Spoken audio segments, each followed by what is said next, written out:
May isang agriculturist ang naging isang police investigator na papangalanan natin si Andeng.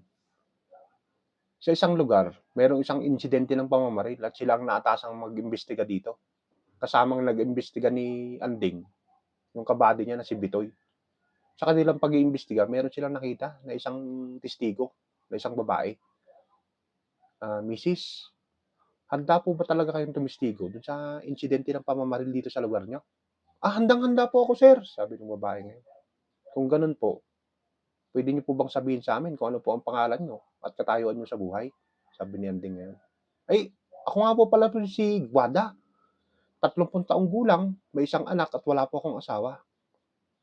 Wala po kayong asawa pero may anak po kayo, sabi ni Anding. So kung ganun, self-pollinated po kayo. Kahit hindi naiintindihan ni Guada yung self-pollinated. Ay, opo sir, self-pollinated po ako. O, self-pollinated daw body. Isulat mo nga dyan sa logbook. Sabi niya din kay Bitoy. Sinulat naman ni Bitoy sa logbook ngayon. Self-pollinated. Kung nakita niyo po talaga yung insidente ng pamamaril, ano po bang baril ang ginamit ng suspect? Nakita naman ni Guada yung nakasukbit ng baril kay Andeng. Ganyan po sir, kaya lang mas mahaba po ng kaunti dyan. Ito po ay caliber 38, sabi ni Andeng. Mas mahaba ng kaunti dyan. Siguro mga caliber 39 po yun sir, sabi ni Guada ngayon. Lang niya naman oo. Sulat mo nga dyan, buddy, caliber 39 daw. Ito naman si Bitoy, sinulat niya. Nakita niyo po ba kung sinong namaril o anong itsura nung namaril? Sabi ni Anding ngayon doon kay Guada. Hindi po sir kasi nakabunit po sila Pero nakamotor po sila sir. Nakamotor sila. Buddy, may lead na tayo, sabi ni Bitoy. Ipagpatuloy mo lang yung tanong.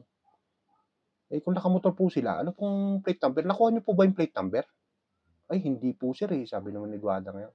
Mabilis po kasi silang nakaalis. Ay, hindi po.